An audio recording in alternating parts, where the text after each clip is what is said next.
just to see if anyone can hear me. So if you're in the chat, please let me know, and we'll see if anyone can hear me. Thank you. So if you could type in the chat if you can hear me or not, that would be helpful. Thank you.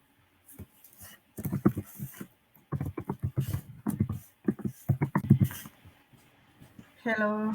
Hello, Yavani. How are you? Good, Lou, and you? Very good. Good to see you. Thank you. Thank you. Okay, we're waiting for everyone else.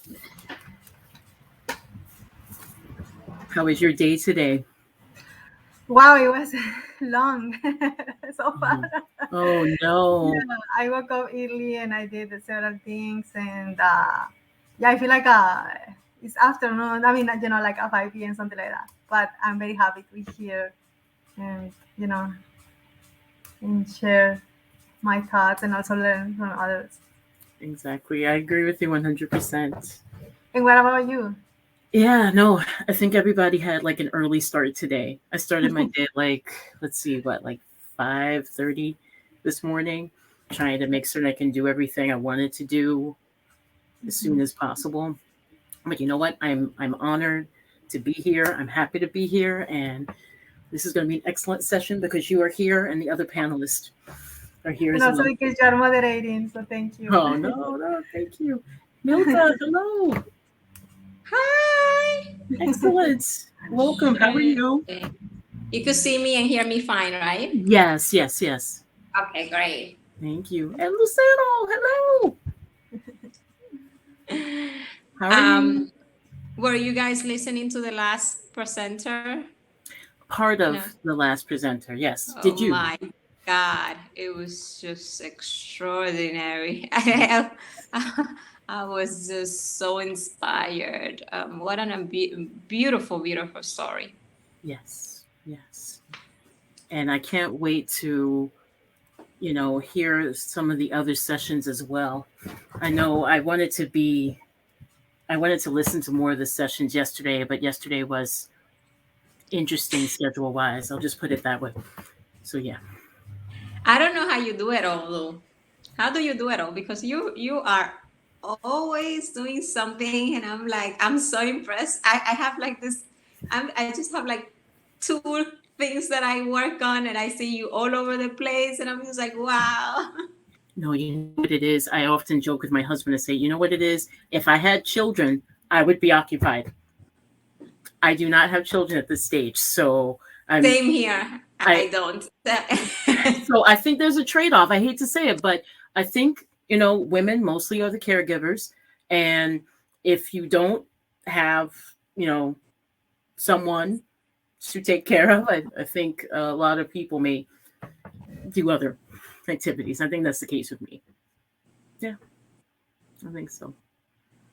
Yeah, but I'm Well, looking thanks for forward. putting all of this together. By the way, it's been. Yeah, I feel like it's Techqueria, but still, I think that you know I wanted to make certain that people had the chance to have a platform, whatever Mm. platform it is, right?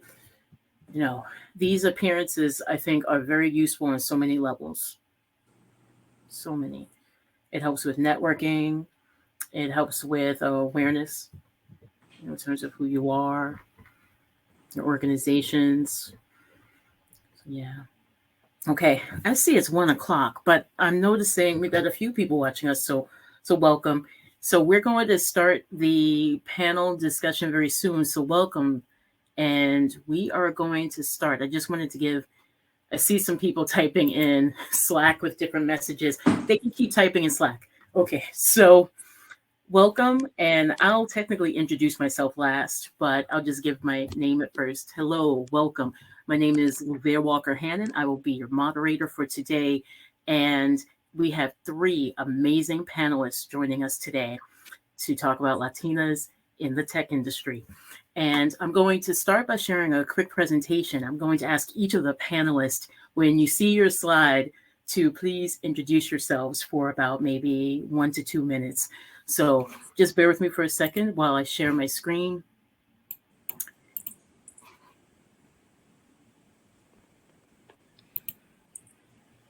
Let's share my screen.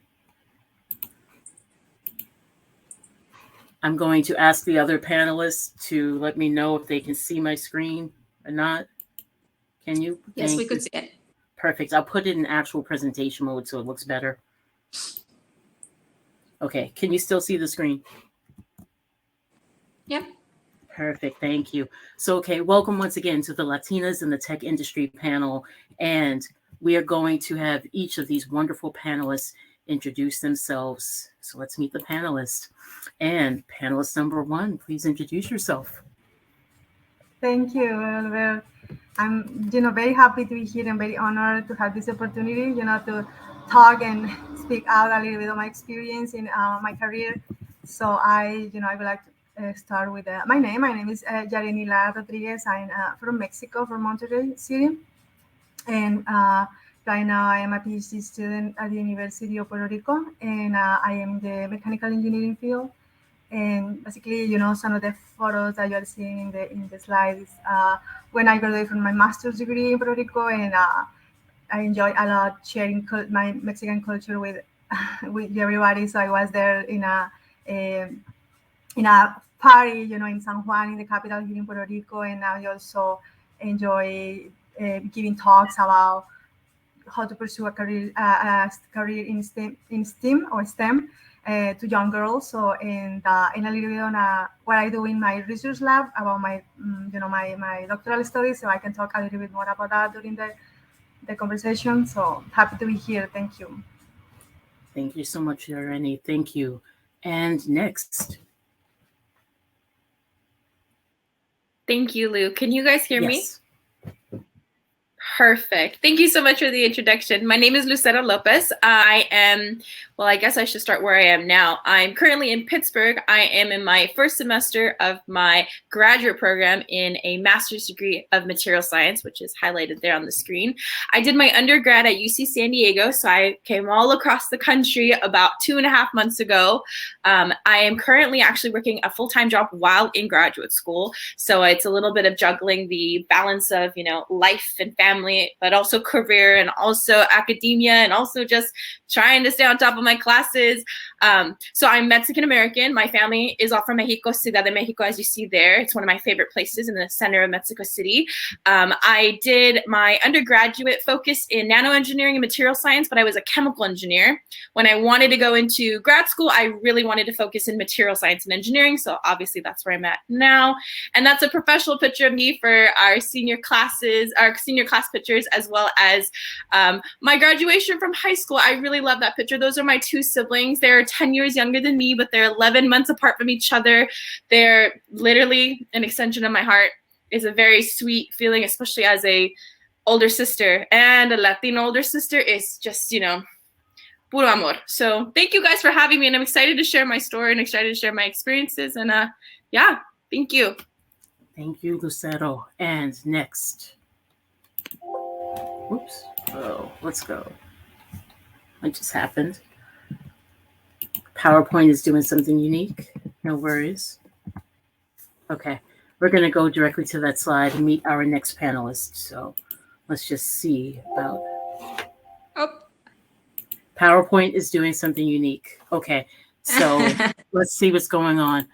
So let's try that one more time because I want to make certain you see this slide. If not, Milka. If not, it's completely fine. I could speak through it. No big deal at all. Okay, gotcha. Yeah, so coming back. Milka, if you can, please speak to your background. We're going to get this slide to work. Sorry about that. Absolutely. Hi, everyone. So I am super excited to be here representing the beautiful country of the Dominican Republic.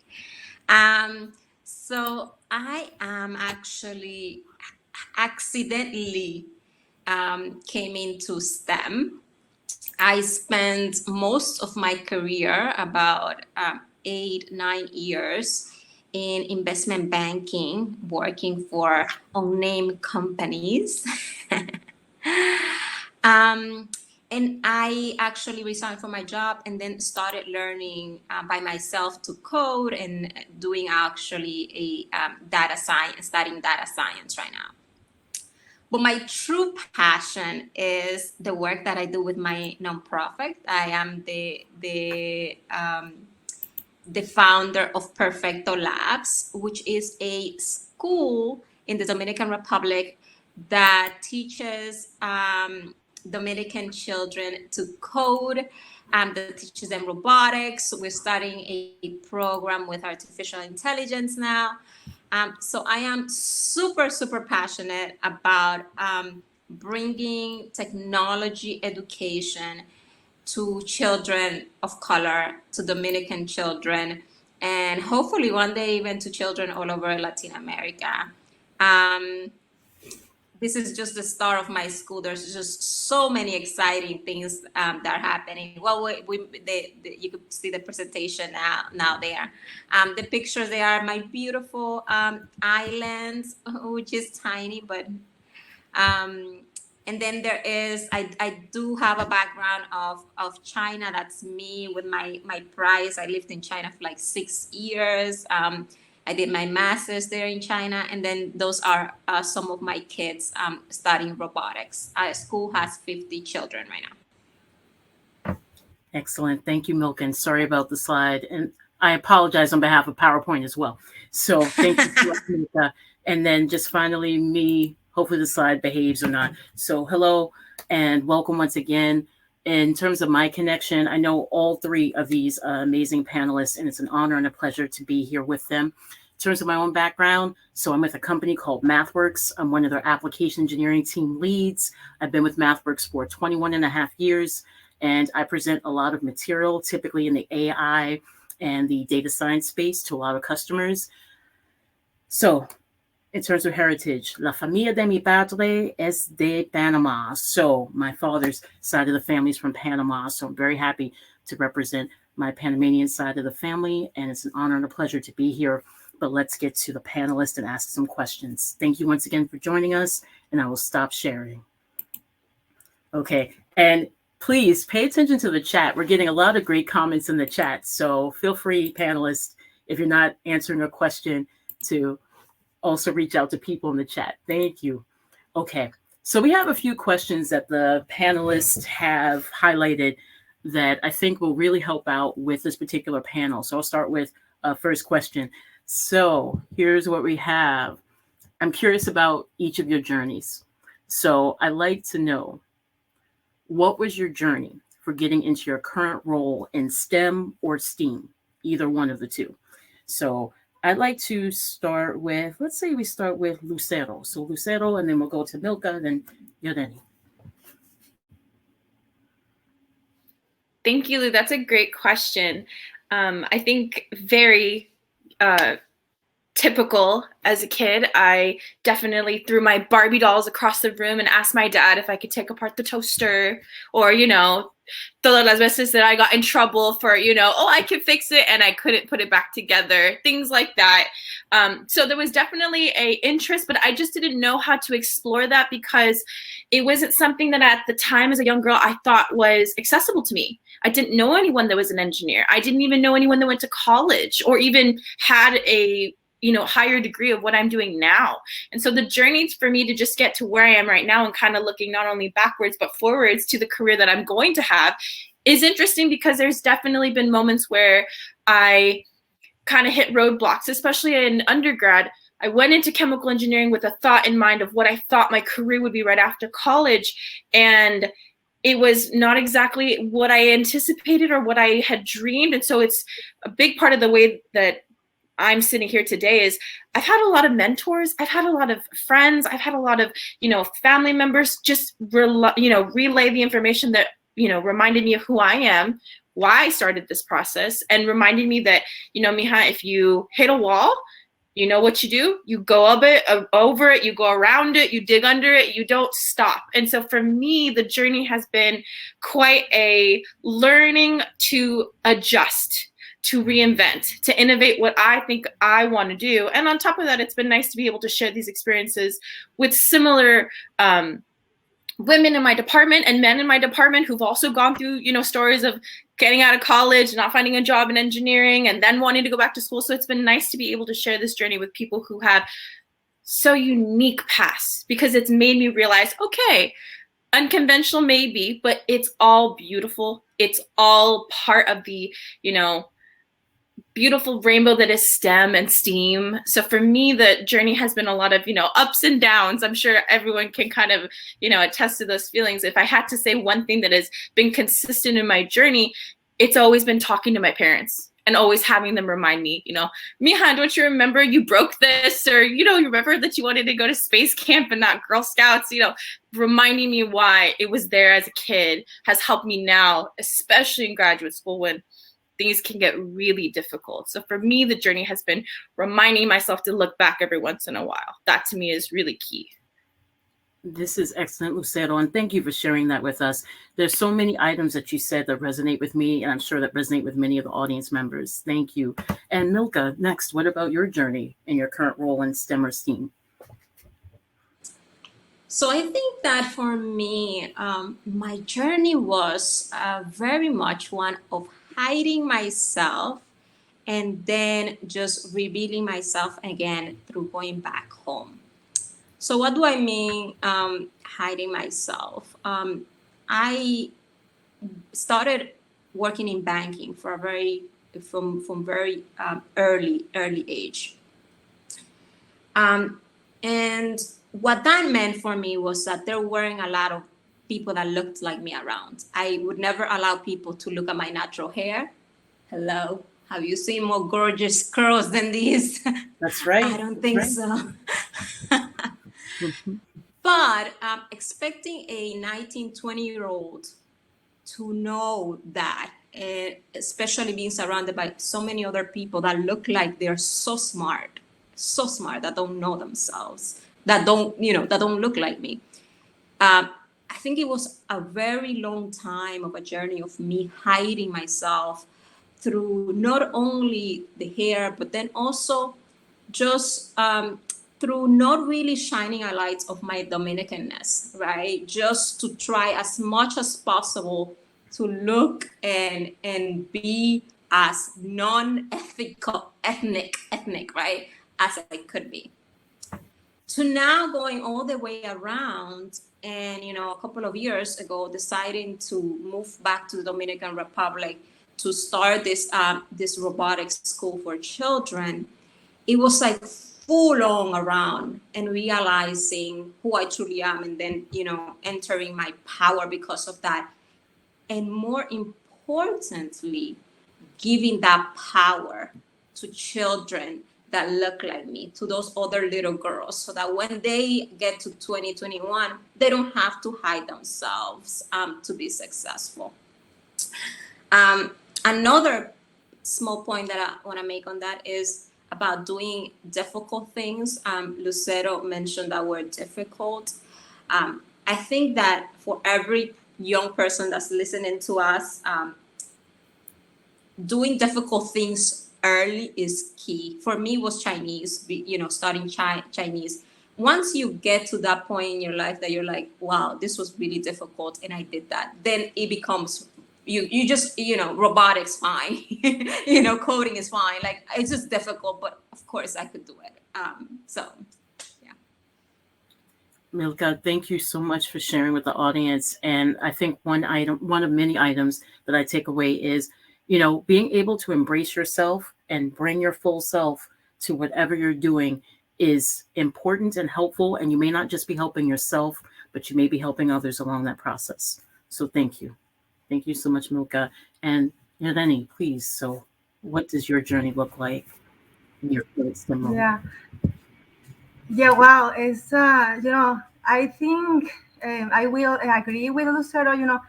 I think for many the Latinas family, this starting point start in the family, right? Like what you see, because it's the main glove where you are inside, like or relatives, cousins or uncles, depending what they are doing. Also, you see them, and then you can want to maybe do that. In my case, my parents didn't have a higher education, so but I knew that was very important. So they, I had 4 sisters and me, so we are 5 only women in total, and they knew that it will be hard, going outside because because we were girls and get in fight because for the things that we want. So he encouraged her, my older sister, to pursue her career in engineering. And for me, basically, she was my model, because she was 9 years older than I was, and I always used to like go to her desk, her office, her place when she was working. I used to her with her helmet, getting up very early to go and work and having exams, studying. So she was like my mother. And I said I want to be like her, even maybe I didn't understand completely or deeply what she was doing, but I wanted to. I have this idea that I also that was the way that you can achieve more things in life, right? And get a better life also, economically speaking. And I knew that because that was the message that my parents were transmitting to her, and somehow that also reached me out. So, and I think because her, my goals were to go high school, keep going, go to the university, and my goal was to go on to the university, right? But once you are in the college, then you see other peers, you have mentors, you have professors, and they inspire you to go forward. That's maybe now why I'm my PhD, but I can talk a little bit about that later. But I would like to say that I had enough motivation and inspiration from my family, from my sister, that helped me to go, directly to the college. Like I'm not doubting, like if I'm gonna do it. I know that with hard work I will get it because I saw her, and I think I could say that was my journey. That's how I start. This is so powerful. Thank you, Ureni. And I think that, all of your stories, I think, resonate with so many of us, where one of the biggest items is I hear the theme of support and support from mostly family. I remember, for example, my mother, she didn't have a lot of opportunities, but she said, you know what? You can do anything you want to. You can study whatever you want. You put in the work and you will get there, even though people may try to tell you otherwise. And I wanted to ask about this question, in terms of your support system, who is in your support system? And it could be anyone. So it could be family, it could be friends, it could be that one professor who pulled you aside and said, you should do XYZ. Because I think support is so important. And Lucero pointed this out not too long ago: mentorship, guidance, sponsorship. I think that's important, especially for women of color in tech. Without those items, I think that things get very difficult very soon. So I wanted to throw this question to the panelists. So who is in your support system? And I'm going to this time start with Ureni and then go in reverse order. And we'll change up the order. So Ureni. Thank you. Yeah, I think mentors, right? Actually, when I was in high school and I was trying to decide, with the area that I was about to select, I had a lot of friends that were like talking to me about their experience about if I should go to study math only, right, or maybe study psychology, because it was in some point I thought about that, and they gave me like other feedback, and I think I heard, right, like the best mentors or the best people that can, I can say, guide you is the people that is nearby you, because close to you, because the people that know you. And I think at one point I thought that I was lucky in the way that I had mentors that helped me, but people say no, it's because you are also looking for them, right? And then it was when I started understanding that you create that system of support, and I understood that how important were those friends from high school, and then in college, and then professors, right? Because they saw that you wanted to know, you wanted to have a guide. And I would like to say also that I would like to say that my family also was a mentor early in that process. But then it was up to me to take decisions, right, when I got older, and and also it was maybe easy for me to get some advice later from my dad, because he passed away when I was younger. But somehow I was like I felt supported for a lot of people, like if they knew that I need that support, right? But maybe I was also looking for that. I know that I need it, and I started creating it. So right now, I think that I have professors that they are still my mentors, friends, and I'm still looking forward for models, role models, and then they become also my mentors, part of that community that support friends and mentors and peers. This is excellent. Thank you so much, Rennie. And Milka, what about you in terms of who is in your support system?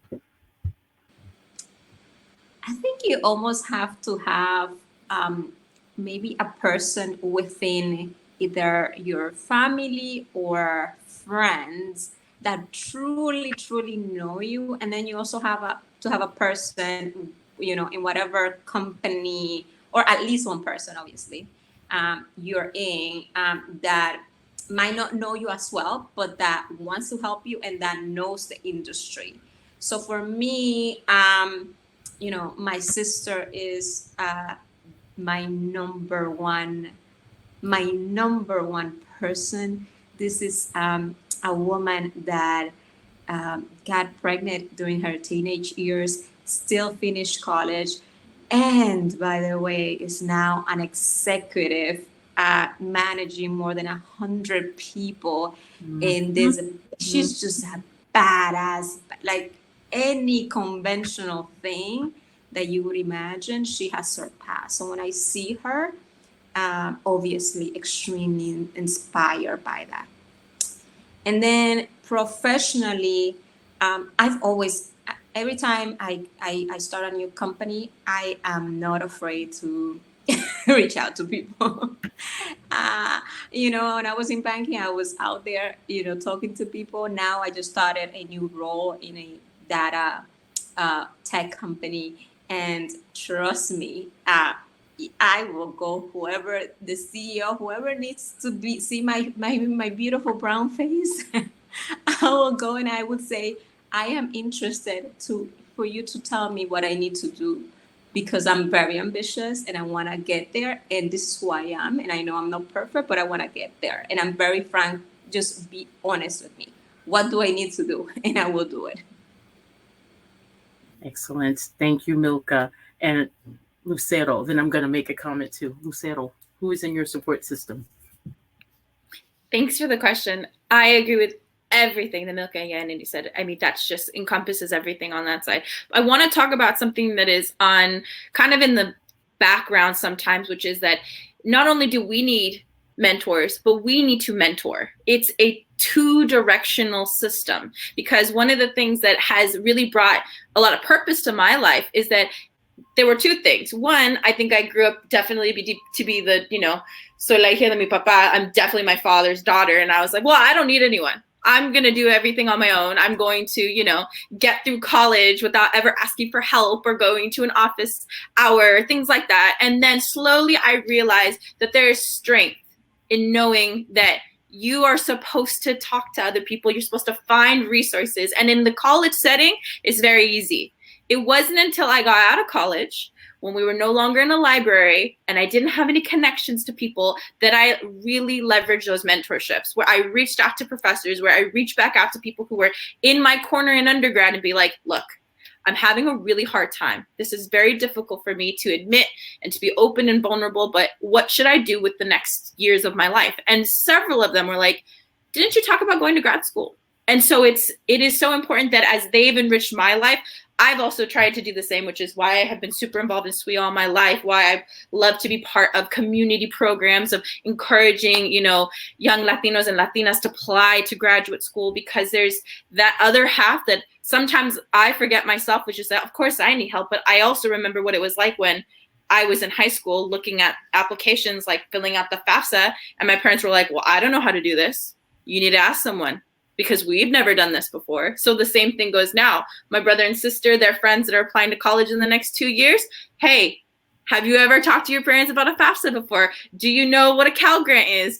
So there's that part of it, is that I always believe that, on the journey up, we take other people with us. So for me, mentors and mentorship is the way to do it. And it even comes as small as just meeting someone like Lou. I barely met Lou this year, and I'm so excited to have her in my connections, because I'm like, oh my gosh, look, she does the exact same things that I like, but is in a professional career in a software that I used in college. So, there's something, I think, so unique to especially Hispanic Heritage Month, but just, our communities together, is that we believe in that idea of, familia and helping familia. So mentorship just kind of goes hand in hand, So I personally think that, for my end, family always, but also, be willing to admit that sometimes you don't have all the answers, and maybe there might be someone who you look up to and say, hey, how did you do this? Tell me what your path was. Tell me how I should, how I should go about doing this kind of stuff. But thank you for your question. I also see a question in the Q&A section if Lee wants to answer or question that. Absolutely. And Lucero, thank you for your words as well as the words from Bilka and Yoreni. And I feel that, it's very emotional this time in terms of what you said, because I agree with every word that each of you has said. And we need to lift each other up. So let's see. So we have a few more. So in terms of questions from the Q&A, let's try to mix in a few, and then we may go back to maybe one or two others. Okay. So one of the questions is, this is from the Q&A panel, by the way. With so much on your plate, how do you de-stress outside of work and or school? I can start out. I love music. I love all types of music. So if I can listen to music and move, it is great.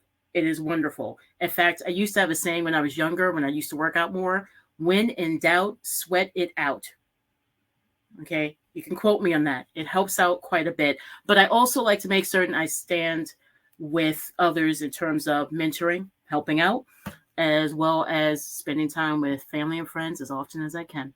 So those are some items for me. But I'm curious, would any of the panelists like to jump in and answer this question? So how do you de-stress outside of work and or school? Anyone? Okay, who's Milka? So I do spend a lot of time meditating and doing yoga. I'm one of those. I'm in LA at the moment, and I go every morning to the beach and I meditate. I ask God and my ancestors to help me through this journey. I connect with everything, and then I get to work. That is beautiful. Thank you, Milka. Thank you. And Lucero or Yoreni, is there anything in particular that you do to help you de-stress outside of work and or school? Lucero.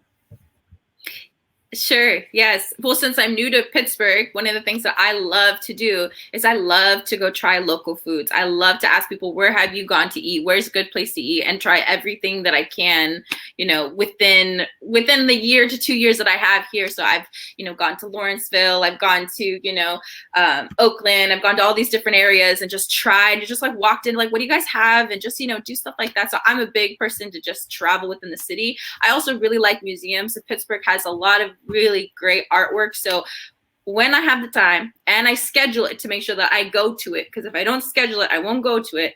I went to the Andy Warhol Museum and I just sat there for 2 hours and just enjoyed the quiet, enjoyed the silence. And, some people think oh, well, I don't really know much about art. That's not why you go. You go to get out and enjoy the expression of another person's passion. The way that we talk about stuff like this is the same thing. We just don't have maybe we have a simulation I could bring up in a second if you wanted me to show it to you, my passion, but that's theirs. And so, do stuff like that when you can, and visit local cities in your area. So that's mine. I'm a travel bug. So that is awesome. Thank you, Lucero. And Yoreni, anything you would like to add in terms of de-stressing, what you do? Yeah, this is a great question, because sometimes, as we get very busy and we get older, we are just like one thing, a meeting, and I need to get done this, and we forget about this time, right? Just as Milka said, meditation. You can meditate actually just 10 minutes. Sometimes you have a lot of anxiety in the morning, or just knowing all the things that you need to do during that day, you start getting a lot of anxiety. And then you just actually people recommend that you should in the morning before you see your email, right? Because all the new things that you need to do or you didn't do yesterday, you try to relax, meditate, and visualize how your day will do. And that's something that I'm trying to do. Mm-hmm. I am adding, because the pandemic last year, I had, as many of us, anxiety. And I started coloring and using coloring as a mindfulness. And people can say, well, you live in Puerto Rico, people think the university is here and the beach is here, right? But that's not true, actually. But I say hello, I am in Puerto Rico, right?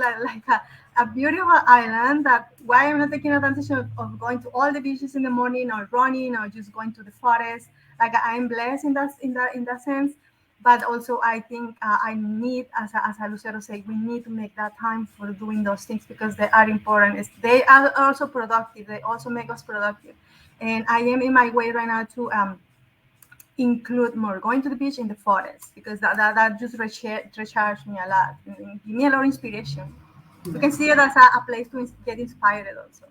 Yes. But yeah. And I'm inspired by all three of you because I know only recently I started to get back into walking and being out in nature. So this is great. And I will try meditation again because I trust all three of you and I'm going to try it again. So I will ask you for help. Thank you. Okay. And there's another question I'd like to get to in the Q&A tab. So here is this question. How do you identify people at your company that can potentially guide you, mentor you, especially when they are of different backgrounds? This is a big question. So, and I'm going to expand it to maybe it's not company, but I'll say organization. So it could be a school, it could be otherwise. And in terms of this question, I'm going to open this up to the panelists and I'll probably add some thoughts. So would anyone like to answer this question or at least start? Anyone? Because I've got some thoughts. Anybody? Okay, I'll start. Okay, I saw Lucero's hand. So there we go. So I have a lot of thoughts in this question. So one of the items is part of it depends on the organization's culture. There are some organizations where you can probably tell within a few days if people will be very open to working with you or not for a variety of reasons. Just going to put that out there. So in terms of even before you step foot in that company, try to do some research in terms of that company and see and try to understand what is that company culture like. But let's say you're already there at the company.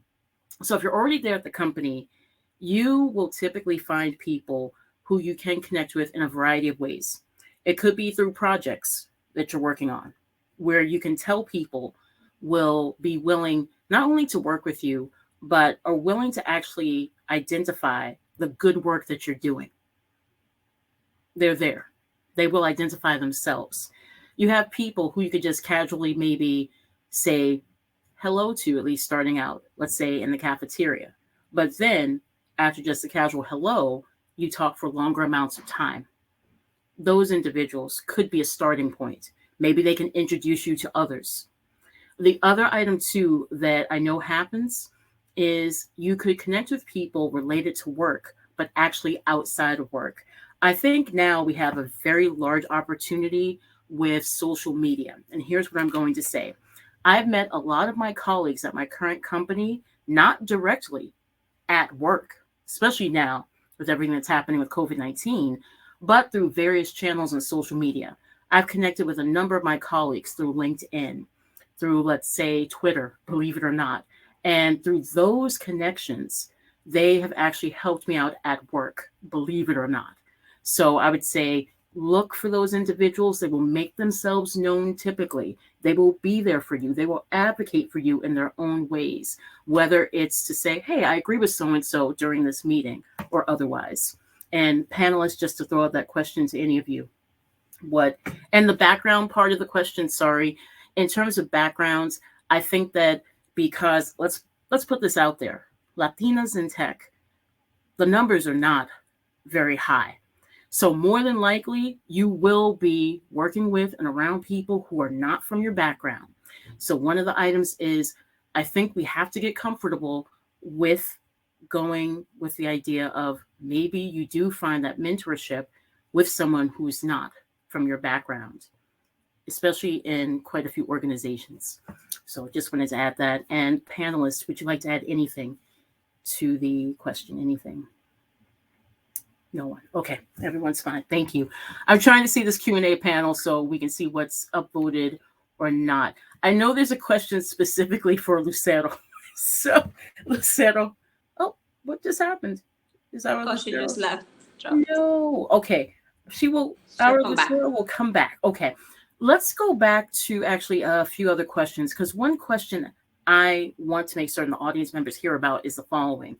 So Why, Lucero? Okay, excellent. Good to see you. Good to see you. So I'm not sure what happened. yeah, Sorry. I'm not sure what happened either because I was like, what? Okay. I didn't Lucero, want to answer. I left.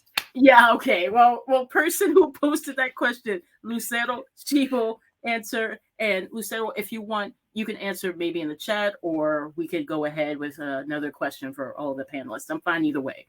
I will answer it in the chat. Absolutely. Thank you for your question. Okay, awesome. Thank you so much for the question for Lucero, and Lucero will connect and answer that question through the chat or the Q&A panel. Here's a question I have. So, why are each of us encouraging Latinas to pursue a career in technology, especially with the idea that the numbers are extremely low? So, I'm going to open this up to the panelists first, then I will probably make some comments. So, any of the panelists first? Okay, I'm going to start with my comments. Okay, nope, Yeleni, you first. Oh, yeah. So I would like to say that even though, I say that I was lucky, like I have my sister and she encouraged me, inspired me. I think I wish I had more like, role models. And because also maybe that open other windows about maybe other things that also I can do.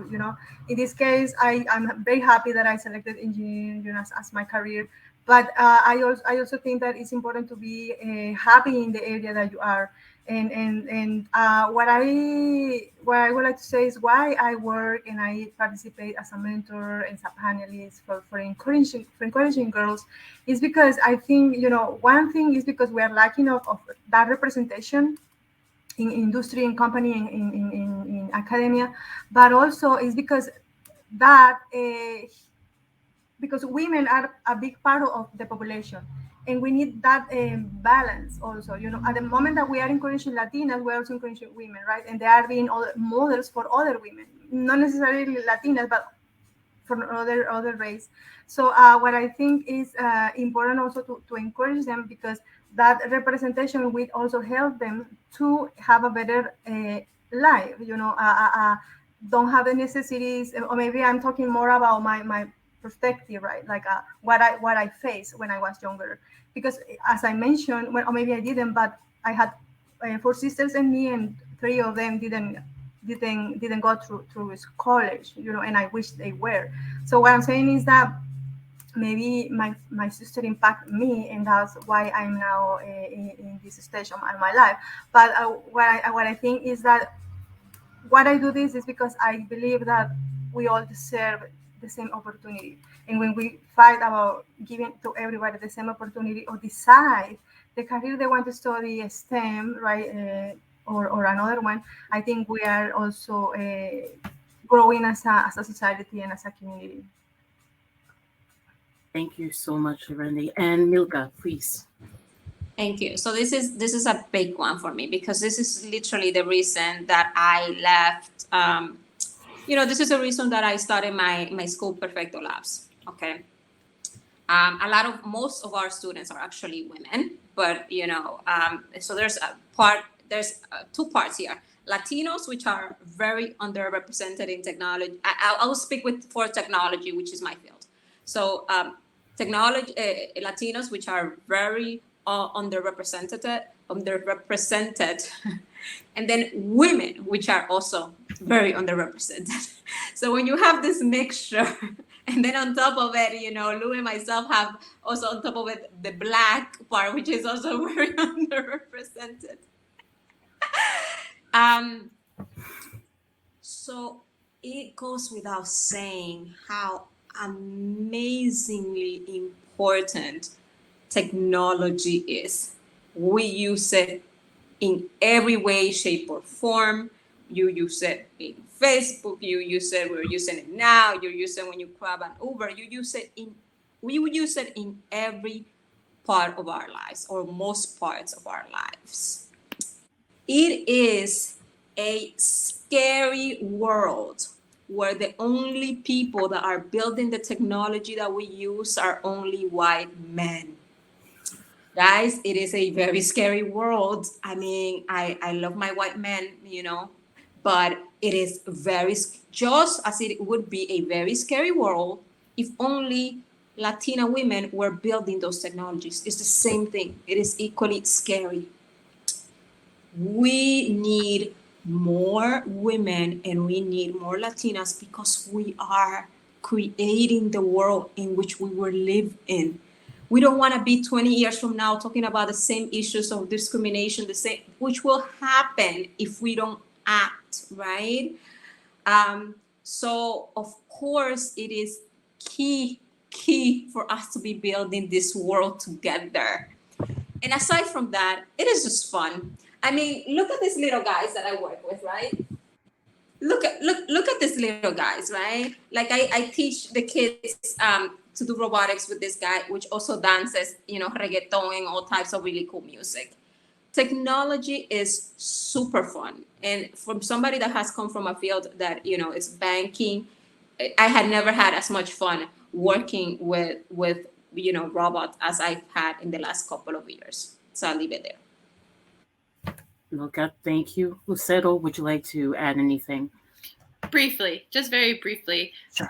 I do remember like some, interview with a famous actor that was asked, if your child asked you, hey, what do you think about becoming an actor? What would you respond? I can't remember, but it must have been someone very famous, watching this. And they had a lot of hesitation, and they told them, the honest truth about what this field entails and what you're going to see, and, all of the things that you might need to realize might be the challenges you'll face. And so I thought about that. I said, what if I had a daughter one day, willing that I had a daughter, and my daughter asked me, hey, Mom, I want to go into engineering. Would I have that same hesitation as this actor did for their children? And the truth of the matter is that I can't have that as hesitation, because I sit in a class every day where I'm the only Hispanic woman in a cohort of 50 students in my master's program and another 40 in a PhD program. I can't be afraid because there are people who are watching me. And so it's now, with a lot of the passion that I know all of us share, and I see the questions, in the Q&A, all of us wanting to do better, wanting to build something better for other people, not just ourselves. And so for me, just to kind of wrap it up, I want to see one day the statistics not be 4% of Latinas in America get a master's or a higher education degree. Like, that to me is just so, I want to see progress, because it matters. It matters to not just myself, but millions of individuals in this country that don't get to see the richness and beauty and intelligence that our world could be really, utilizing because of the skill sets that all of these different people bring. So it has to be, it has to be a collaborative effort. It can't just be one, can't just be the angry Latina that yells and says, hey, come out to events. It has to be all of us. It has to start at least with someone. So. But yeah, but thank you for your questions. These are some great questions. I'll try to reply where I can, but thank you guys. These are excellent questions. And I know they're going to kick us out soon. So thank you to the amazing panelists. You have made this an awesome panel. And I look forward to working with each of you, because I know that we all connect offline. So whether it's through the Society of Women Engineers, Perfecto Labs, or otherwise. So looking forward to connecting with each of you. Speaking of connecting, in the last few seconds that we have, panelists, I don't know if you are comfortable with connecting with the people in the chat. I would say maybe drop maybe your LinkedIn links, or maybe some other way you don't mind connecting with people. So the panelists are going to drop their LinkedIn links and or other ways to connect with people. So feel free to reach out and connect with us. And thank you so much for attending this powerful panel. Thank you once again to the panelists. Enjoy the rest of this excellent summit. Have a good rest of your day. Take care. Stay well. Stay safe. And keep in mind, we have the power to make real change. Each and every one of us. Each and every one of us in our own ways. And please do that in your own ways. Thank you so much. Take care. Thank you. Thank you. Thank you very much. Thank you. Thank you, Lucero and Mika. Thank you. Okay. So I think they're going to kick people out or force them to leave. I don't know. We'll see. So if not, I guess, we could continue and try to answer some more questions. Let's see what they do. It's 1:45 Eastern time right now. Let's see what on my watch, it just turned 1:46. I don't know if it's gonna shut us down or we can stay in here. I'm not 100% sure. There's also a moderation panel, but I see that. Yeah, you can add people to be on screen. God. Yeah, it's okay. Yeah, I see that too. I was in Hoppit last week for another conference, and things got interesting with the moderation panel very quickly. I'll put it that way. So, yeah. Let's see. Yes. I saw a question, sorry, Sure. that somebody asked how we can include men to support women. Maybe the questions to answer. Not sure if we are not kicked off. If we don't get kicked off, we can answer that for sure. I was going to say, I agree with each of us. So, yes, let's keep answering questions until they kick us out. So, in terms of the question, so I think it's from Robbie Tassi, or I hope you're still there, Robbie. So, here's the question. So, what advice, if any, would you give to men in the workplace? I'll say other organizations too, on how to support your journey in and outside of the office. So, I don't know if we have any thoughts about this. I have a few thoughts, but I'll open it up to the panelists first and then continue. So, okay, I'll go first. And okay, you're ready. Yes. Okay. Please. Yeah. So I would like to say that I don't have like that big broad experience in industry or in in a workplace. I'm maybe in academy, but I would like to say that something that maybe we can start is seeing the amount of women or men that are in your workplace. I mean, if that definitely is only men that should be there, or that can be a balance. And then if you see like less women, why they are not there, right? Like maybe how they are being hired, the interviews, what are the specifications when they are looking for workers, employees, the positions. Are women having a high range of positions, like they are being directors, they are being, the positions are like balanced with men, not necessarily white men, but in general, like those kind of things, like try to make a introspection about what is going on first, like I study your workplace, what is in there, and then try to see in the system how you can help to make the workplace more balanced, more equal. I think that could be a good starting point. I'm saying that you will solve all the situation, but you at least will start waking up that awareness in people and in your co-work. So I think that could be an advice that I can say. Yes, I agree. I mean, one item specific to the workplace, actually, there's multiple. One item is, be willing to listen. If one of your colleagues who's a woman is trying to tell you something, that something is not correct and is feeling they're being treated a certain way, first of all, listen. And then second of all, try to see, how you can realistically take next steps to assist in that scenario. Maybe you need to call in others to help out. The other item is if you're in a position of being a team lead or you're hiring or what have you, you're in a position of power of some sort, make certain you're using that power where you are trying to proactively think, think about those hiring practices. Think about who you're selecting to work on projects. Because I think too often, many people get tunnel vision and say, oh, I know so-and-so.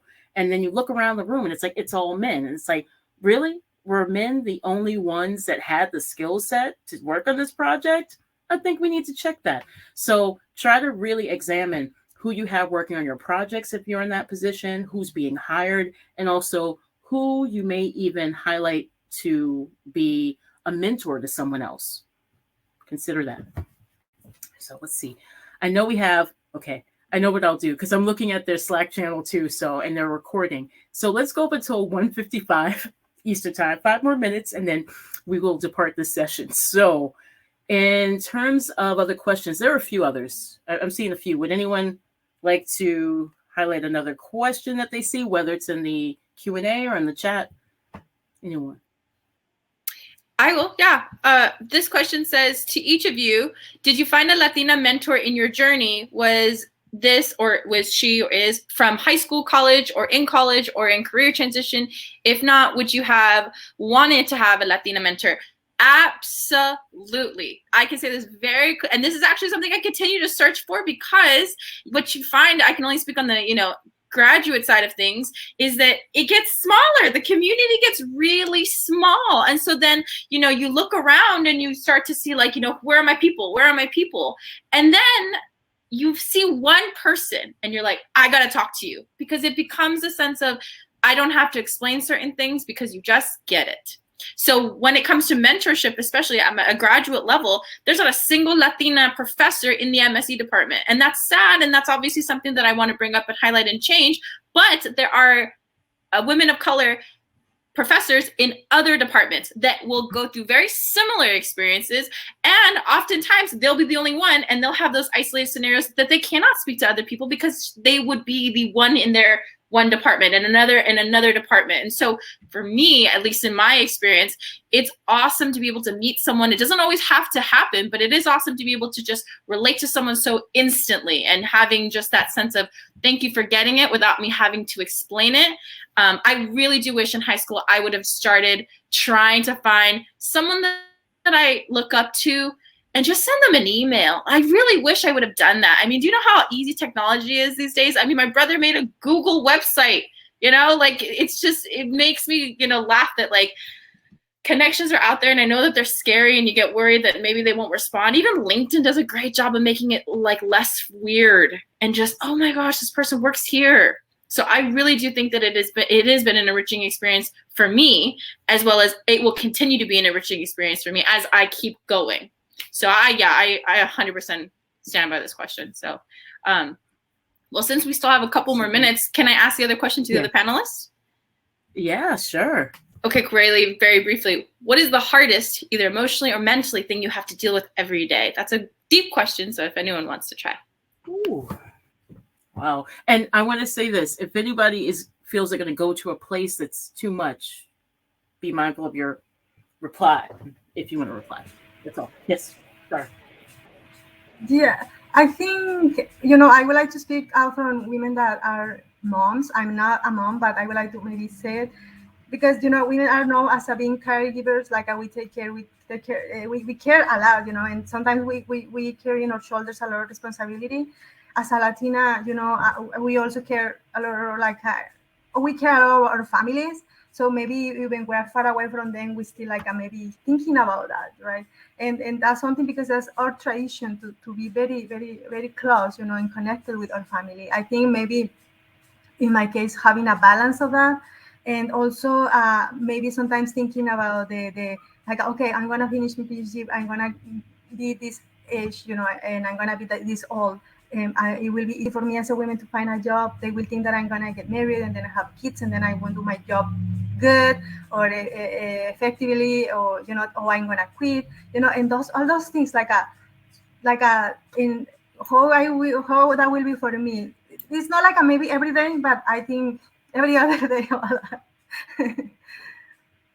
You ready? No, this what you said resonated with me because I know right now my own family, you know, even though we're not in the same physical space, I talk to them every day. We have a family text thread, and that's important to us. In fact, my brother the other day said, you know, we look out for each other. That's what we do. That's how we roll. That's how it is.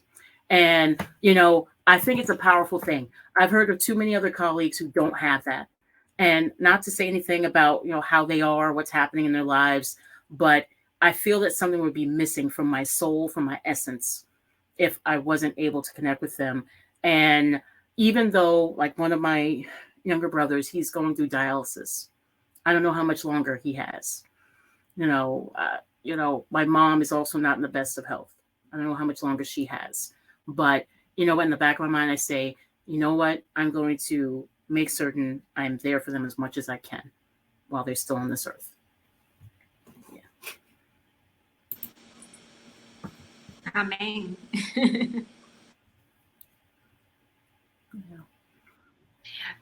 I was going to just also briefly add is that, like, you know, especially for, I think, a lot of first generation college students, I want to retire my parents. I know that's a dream that might necessarily not be on my shoulders, but, you know, me and my brother and sister joke all the time who's going to be the millionaire or whatever, because we want to make sure our parents stop working. We want to make sure we're, you know, taking care of our family members. And, you know, that's not a weight that I think should be perpetrated generationally, but I do understand the sentiment of taking care of the people who took care of you.